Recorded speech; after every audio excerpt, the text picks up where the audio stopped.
Hello viewers, আমি মোহাম্মদ সাব্বির হোসাইন আপনাদের সাথে আছি MD Sabbir tour and travels থেকে।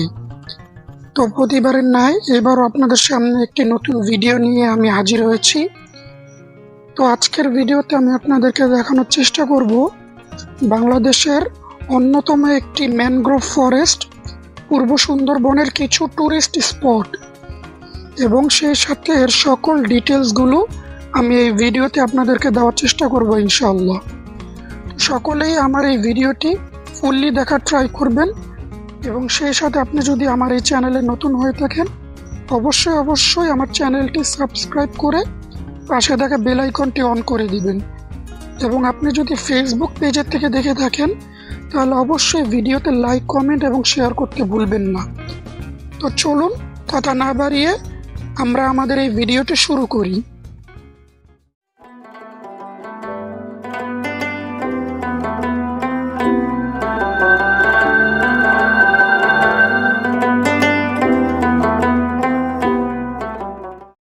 আমাদের যাত্রাটি শুরু হয়েছিল মিঠাখালী গ্রাম থেকে, যেটি কিনা পিরোজপুর জেলার মঠবাড়িয়া থানাধীন বেতমর ইউনিয়নে অবস্থিত।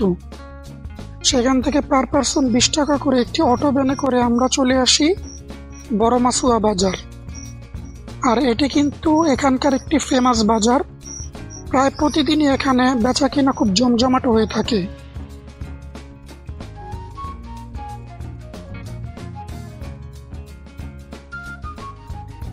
বড় মাছুয়া বাজার থেকে আমরা পরোটা এবং ডিম অমলেট দিয়ে সকালে ব্রেকফাস্টটা সেরে নিই এবং সেখান থেকে পার পারসন 10 টাকা দিয়ে আমরা চলে আসি মাছুয়া ফেরিঘাট।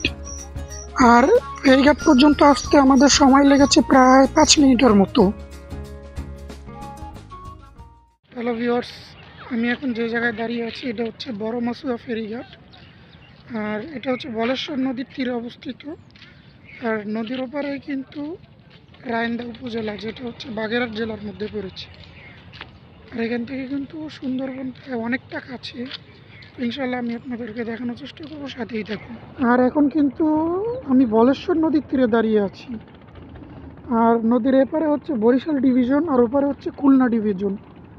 অর্থাৎ এখানে এপারে হচ্ছে বরিশাল বিভাগের মঠবাড়িয়া থানা আর ওপারে হচ্ছে রায়ন্দা থানা। আর এখান থেকে কিন্তু সুন্দরবন অনেকটাই কাছে। ওই যে দূরে যে গাছগুলো দেখা যাচ্ছে ওইটাই কিন্তু সুন্দরবন। তো ইনশাল্লাহ আমি আপনাদেরকে দেখানোর চেষ্টা করব, সকলে আমাদের সাথেই থাকুন। আর দেখুন এই নদীর প্রশস্তটা, এটা হচ্ছে বলেশ্বর নদী। আর এই নদীর পানি কিন্তু আপাতত এখন লবণাক্ত, যেহেতু এখান থেকে সাগর অনেকটাই কাছে। আর যেহেতু বড় মাছুয়া ফেরিঘাট থেকে ফেরি ছাড়তে অনেকটা সময় লাগবে, তাই আমরা পার পারসন 50 টাকা দিয়ে নদী পার হয়ে যাচ্ছি রায়ন্দা ফেরিঘাটের দিকে। আর নদী পার হতে আমাদের সময় লেগেছে অলমোস্ট 20 মিনিটের মতো। প্রায় 20 মিনিট ট্রলার জার্নির পর আমরা এখন আছি রায়ন্দা ফেরিঘাটে। তো এখান থেকে আমাদের ফার্স্ট গন্তব্য হচ্ছে শরণখোলা বাজার। আর সেখান থেকেই কিন্তু সুন্দরবন স্টার্ট হয়েছে। তো রায়ন্দা ফেরিঘাট থেকে আমার এক রিলেটিভের বাইকে করে আমরা এখন যাচ্ছি শরণখোলা বাজার। আর যেতে আনুমানিক সময় লাগবে প্রায় 20 মিনিটের মতো। আর এই বাইকটাতে করে কিন্তু আমরা শরণখোলা রেঞ্জ, চাঁদপাই রেঞ্জ সহ সুন্দরবনের আরও কিছু ট্যুরিস্ট প্লেস ঘুরে দেখব। এছাড়াও আপনারা যারা আসতে চান তারা রায়ন্দা ফেরিঘাট থেকেই কিন্তু 500 থেকে 600 টাকার মধ্যে বাইক পেয়ে যাবেন, যেগুলো কিনা আপনাদেরকে সুন্দরবনের কিছু ট্যুরিস্ট প্লেস ঘুরে দেখাবে। তো আমরা এখন শরণখোলা বাজার চলে আসছি। আর সামনেই কিন্তু বলেশ্বর নদী, আর এই নদীর ওপার থেকেই কিন্তু সুন্দরবন স্টার্ট হয়েছে। তো আমি এখন যে জায়গাটা দাঁড়িয়ে আছি এটা হচ্ছে শরণখোলা খেয়াঘাট। আর এটা কিন্তু বলেশ্বর নদীর তীরে অবস্থিত, বাট এখানে নদীটা অনেকটা সরু হয়ে এসেছে। আর নদীর ওপার থেকে কিন্তু সুন্দরবন স্টার্ট হয়েছে, যেটা ইতিমধ্যে আপনারা হয়তো দেখতে পাচ্ছেন। তা আমরা এখন খেয়াপাড়া হয়ে নদীর ওপারে যাব। আর ওপারেই কিন্তু রয়েছে শরণখোলা ফরেস্ট অফিস, যেটা আমরা অ্যাট ফার্স্ট ভিজিট করব।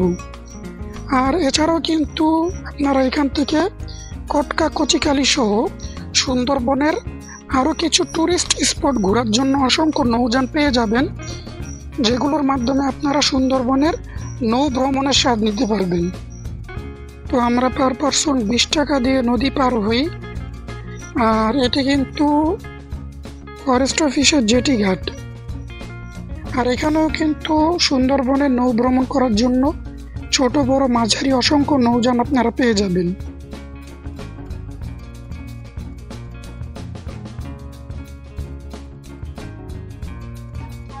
এখন আমরা সর্বপ্রথম যাব হচ্ছে এখানকার ফরেস্ট অফিসে। সেখানে আমাদের নাম ঠিকানাগুলো এন্ট্রি করবে এবং পার পারসন 50 টাকা দিয়ে এই এরিয়াটা ঘুরে দেখার পারমিট নিতে হবে।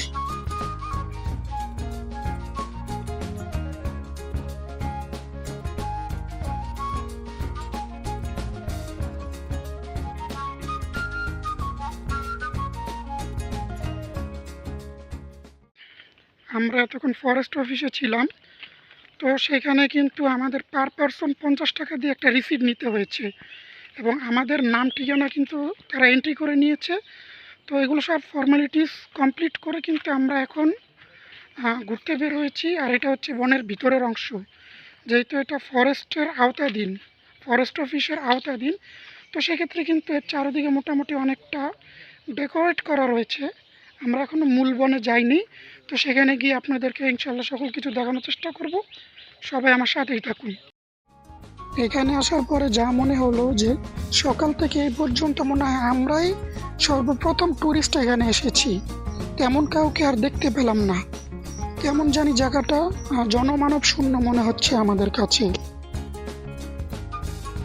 আর এটা হচ্ছে রেঞ্জ কর্মকর্তার কার্যালয়।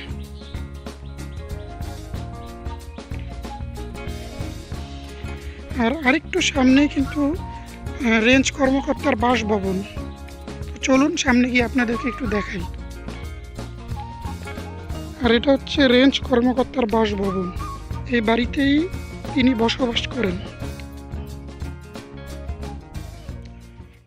সামনেই কিন্তু তারকাটা দিয়ে তারা ব্যারিকেড দিয়ে দিয়েছে। আর এর বাইরে কিন্তু বনের যে মূল অংশ সেটা। আর এখানে একটা পার্কের মতো করে দেওয়া হয়েছে, যাতে করে ট্যুরিস্টরা এসে এখানে ঘুরে ঘুরে দেখতে পারে। তো চলুন আমরা একটু সামনের দিকে যাই, দেখি সেখানে কি রয়েছে। ব্যারিকেডের বাইরে কিন্তু অনেক গাছপালা ঝোপঝাড় রয়েছে। আর এখানে কিন্তু লাক ভালো থাকলে আপনারা অনেক বন্য পশুও দেখতে পাবেন। বেসিক্যালি একটু সকাল সকাল আসলে আপনারা হরিণ দেখতে পাবেন। আর বাঘ দেখাটা এখানে ভাগ্যের ব্যাপার। কখনো কখনো যদি কারো লাক ভালো থাকে সে কিন্তু এটা দেখতে পারে, সবার ভাগ্যে কিন্তু এটা দেখা হয় না। বাট হরিণ দেখতে হইলে আপনাকে এখানে খুব ভোরে আসতে হবে। আমরা একটু বেলা করে এসেছি, যার কারণে আমরা তেমন কোনো বন্য পশু দেখা পাচ্ছি না। মাটি দিয়ে হাঁটতেছি, কেননা এখান পর্যন্ত রাস্তার পথ যেটা সেটা শেষ। এখন মাটির পথ, মাটি দিয়ে আইলের মতো করে দেওয়া হচ্ছে। সেখান দিয়ে হেঁটে হেঁটে কিন্তু আমাদের এখন সামনের দিকে যেতে হবে। আর সামনেও হয়তো বনের মেইন যে অংশটা সেটা কিন্তু শুরু হয়ে গেছে। তো দেখি কতটুকু পর্যন্ত আমরা যেতে পারি। আর ফরেস্ট অফিস থেকে কিন্তু বলেই দিয়েছে যে এখানে বনের যে মেইন অংশ সেখানে যাবেন না, সেখানে গেলে নাকি বিপদ হওয়ার পসিবিলিটি রয়েছে। তো আসলে ভয় নিয়ে তো চলা যায় না, দেখি কতটুকু পর্যন্ত আপনাদেরকে আমরা দেখাতে পারি। আর এখানে কিন্তু একটা কটেজের মতো আছে, আপনারা চাইলে এখানে এসে রাত্রি যাপন করতে পারেন রুম ভাড়া নিয়ে। আর আস্তে আস্তে কিন্তু গাছপালাগুলো ঘন হতে শুরু হয়েছে, অর্থাৎ ঘন হতে শুরু করেছে। এখান থেকে কিন্তু মানে মেইন যে বনটা সেটা কিন্তু শুরু হয়েছে। তো আমাদের হয়তো আর সামনে যাওয়াটা ঠিক হবে না, তো আমরা এখান থেকেই ব্যাক করব।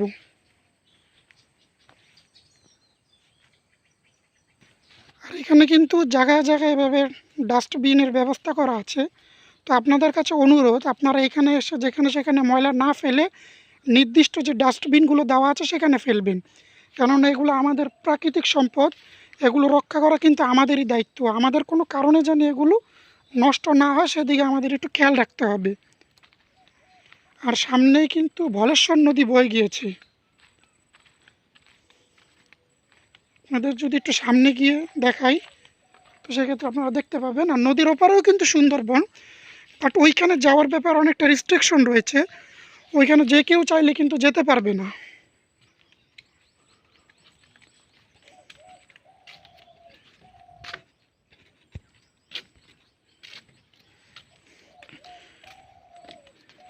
আর এটা হচ্ছে সেই বলেশ্বর নদী, এখন ভাটা চলতেছে, যার জন্য পানি অনেকটা নিচে নেমে গিয়েছে। জোয়ার আসলে কিন্তু এখানে পানি অনেকটা ভরে যায়। আচ্ছা ভাই, আমাদের পরবর্তী ডেস্টিনেশনটা কোথায়? এরপরে আমরা কোথায় যাব? এরপরে আমরা যেতে পারি রাজাপুর, আরো একটা ফরেস্ট অফিস আছে ওই জায়গা। আচ্ছা, এখান থেকে কতক্ষণ লাগবে? এখান থেকে মিনিমাম যেতে 40-50 মিনিটের মতো। 40-50 মিনিট, ওই 1 ঘন্টার মতোই আর কি। হ্যাঁ। তো ওইখানে গিয়েও কি আমাদের খেয়া পার হতে হবে? না, ওই জায়গাটা আপনার একটা যে খাল আছে, ওই খালটা আপনার ব্রিজ সিস্টেম করা আছে, ব্রিজ সিস্টেম, তো হেঁটেই আমরা পার হতে পারবো আর কি।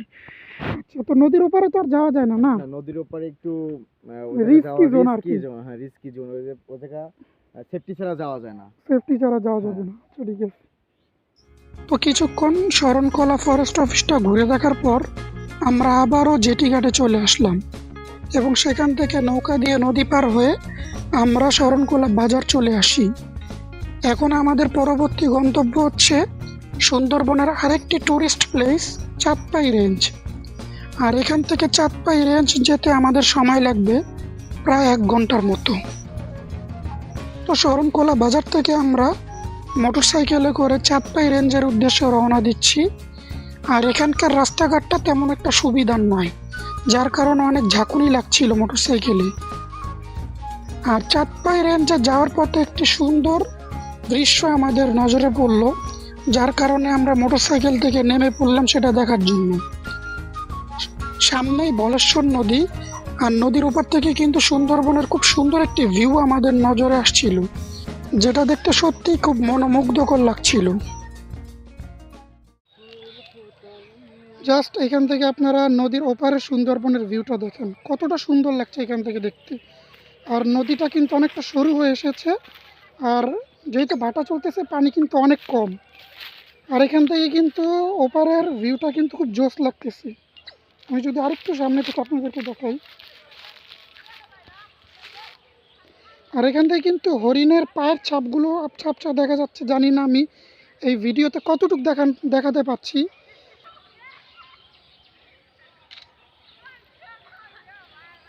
একটা ট্রলার। এই জায়গাটার নাম কি ভাই? এটা হলো সুন্দরবনের একটা পার্শ্ববর্তী এলাকা, যে মানে এটা বলে ডালির গোপ। ডালি? ওই যে ডালির গোপ। আচ্ছা। আর এটা হলো কি আপনার এটা কি শরণখোলা রেঞ্জের এটা মধ্যে পড়ছে? শরণখোলা রেঞ্জের ভিতরে, হ্যাঁ। আচ্ছা, তো এখানে তো জাস্ট হরিণ, বন্য শুকর এগুলোই। হ্যাঁ, অবশ্যই আছে, প্রতিদিন বিকালে দেখা যায়। আচ্ছা, বিকেলে না? এই যে বিকাল সারাদিন তারা মানে ঘোরাফেরার পরে সন্ধ্যার পরে পানির পিপাসা লাগে, তখন এই জায়গায় এখানে আসে। আর পানি খেতে আসে। এখানে তো মনে হয় বাঘ তেমন একটা আসে না। আসলে এটা তো এটা হলো সোনাতলা গ্রাম। সোনাতলা গ্রাম, তো এই জায়গায় বাঘ আসে। এরা প্রায় বছরের ভিতরে একবার দুই একবার বাঘ আসে, তখন মানুষজন অনেক আতঙ্ক থাকে। আচ্ছা আচ্ছা। হ্যাঁ, এইসব এলাকার মানুষ অনেক আতঙ্কে থাকে। তো অবশেষে চলে আসলাম সুন্দরবনের আরেকটি রেঞ্জ, চাঁদপাই রেঞ্জে। তো চলুন তার ভিতরটা আপনাদেরকে একটু ঘুরে ঘুরে দেখাই। তো এখানে যাওয়ার পথে একটি কাঠের ব্রিজ পড়বে, এই ব্রিজটাকে পার হয়ে কিন্তু আপনাদেরকে ওপারে যেতে হবে। আর এখানে কিন্তু একটা ওয়াচ টাওয়ার রয়েছে, যেটা কিনা নির্মাণাধীন। তো বেসিক্যালি বলতে এটা কিন্তু কোনো ট্যুরিস্ট স্পট না, এটা অনেকটা বনের ভিতরেই কিন্তু বলা চলে। তো এখানে কিন্তু শরণখোলা ফরেস্ট অফিসের মতো তেমন কোনো প্রোটোকল নেই চারদিকে, তো অনেকটা বনের ভিতরের অংশই বলা চলে। আর এখানকার কর্মকর্তাদের মুখে শুনলাম এখানে নাকি প্রায় প্রতি রাতে বাঘের আনাগোনা দেখা যায়, তাই আমাদেরকে তারা বলল সন্ধ্যা হওয়ার আগে এখান থেকে চলে যেতে। এছাড়াও কিন্তু এখানে আর অসংখ্য প্রজাতির গাছ রয়েছে, যেমন কেওয়া গাছ, তারপরে হচ্ছে গোলপাতা গাছ, আর অনেক গাছ আছে। আর এগুলো দেখতে হলে কিন্তু আপনাকে এই ক্যানেলের উপরে যেতে হবে, আর এখন ক্যানেলের উপরে যাওয়াটা পসিবল না। তো বেসিক্যালি এই জায়গাটা ট্যুরিস্টদের জন্য অ্যালাউ না। তো তারপরে আমরা তাদেরকে বলে অনেক রিকোয়েস্ট করে আমরা আপনাদেরকে দেখাচ্ছি যতটুকু পসিবল হয়।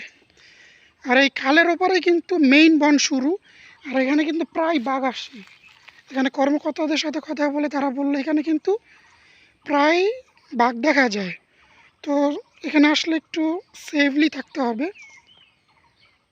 আর যেখানে সেখানে হুটহাট করে এখানে ঢুকে যাওয়া যাবে না। তো যে কোনো মুহূর্তে কিন্তু এখানে বিপদ হওয়ার পসিবিলিটি রয়েছে। আর এই জায়গাটা কেমন জানে একটা ভুতুড়ে পরিবেশ, একটা গা ছমছম পরিবেশ এখানে বিরাজ করছে।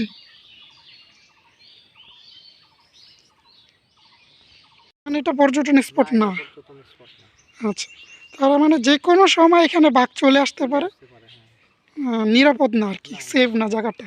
আচ্ছা, যাক, তারপরে দেখতে আসলাম, যতটুকু পসিবল হয় আপনাদেরকেও দেখানোর চেষ্টা করছি। আর এখানে যদি কোনো প্রকার বন্য প্রাণী আমাদের উপর অ্যাটাক করে, তাহলে কিন্তু সেটা দেখার মতো কেউ নেই এখানে। তাই যতটা দ্রুত সম্ভব আমাদের এই জায়গাটা ভিজিট করে সেখান থেকে বের হয়ে যেতে হবে। তো এই সেই কাঠের ব্রিজ যেটা দিয়ে আমরা ভিতরে ঢুকেছিলাম, এখন এটা দিয়ে আমরা বের হয়ে যাচ্ছি এই চাঁদপাই রেঞ্জ থেকে।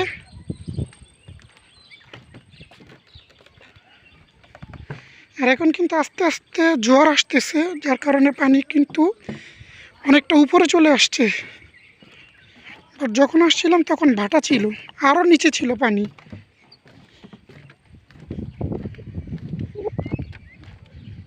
তো চাঁদপাই রেঞ্জের এই ব্রিজটা পার হওয়ার পরে কিন্তু এখানে একটা টং দোকান পেয়ে যাবেন। তো যেখানে কিন্তু আপনারা হালকা পাতলা নাস্তা করে নিতে পারবেন এখান থেকে, স্ন্যাক্স জাতীয় খাবার, অথবা এখানে কিন্তু আপনারা কোল্ড ড্রিঙ্কস বা চিপস এই জাতীয় খাবারগুলো কিন্তু পেয়ে যাবেন। আর সে সাথে কিন্তু এখানে আপনারা মধুও পেয়ে যাবেন, সুন্দরবনের খাঁটি মধু। তো মধুর কেজি কত করে বললেন? 1200 টাকা কেজি মধু, হ্যাঁ। তো এভাবে কিছুক্ষণ চাঁদপাই রেঞ্জ এবং তার আশেপাশটা ঘুরে দেখার পর আমরা আবারও রাইন্দা ফেরিঘাটের উদ্দেশ্যে রওনা হই। আর প্রায় 1 ঘন্টার মধ্যে আমরা রাইন্দা ফেরিঘাট চলে আসি। নাম, তো ওই যে চরটা দেখা যাচ্ছে ভাই, ওইটার নামটা কি? তাহলে ভাই মাঝের চর। মাঝের চর, ওইখানে মানুষ বসবাস করে, তাই তো? হ্যাঁ, মানুষ বসবাস করে, এমনকি ওখানে সব এভরিথিং সবকিছুই পাওয়া যায়। কিছুই পাওয়া যায়। আর এখানে সাগরের মোহনাটা কোন দিকে? এটা দুইটা মুখ আছে, দোনো মুখ দিয়ে সাগরে বের হয়। আচ্ছা, দুইটাই মোহনা, এই তো? আচ্ছা আচ্ছা, তার মানে আমরা বলতে পারি যে এখানে লাস্ট। আর এখানে বরিশাল ডিভিশনের লাস্ট, আর এটা হচ্ছে খুলনা ডিভিশনের লাস্ট। হ্যাঁ, লাস্ট। আর এখান থেকে বরিশাল, এপার খুলনা। আর ওইখানে তো সব সুন্দরবন, ওদিক সব সুন্দরবন, ওদিক আর কোনো আচ্ছা, সমতল ভূমি নাই। সমতল ভূমি, তাই তো? পূর্বের ন্যায় ট্রলারে পার হয়ে আমরা আবারও বড় মাছুয়া ফেরিঘাট চলে আসি। আর এর মাধ্যমে আজকের এই ব্লগটি এখানে শেষ হতে চলেছে। যদি আমার এই ভিডিওটি ভালো লাগে, অবশ্যই আমার চ্যানেলটি সাবস্ক্রাইব করে পাশে থাকা বেল আইকনটি অন করে দিবেন। তো আজকের মতো এখানেই বিদায় নিচ্ছি। সকলেই ভালো থাকুন, সুস্থ থাকুন। আল্লাহ হাফেজ।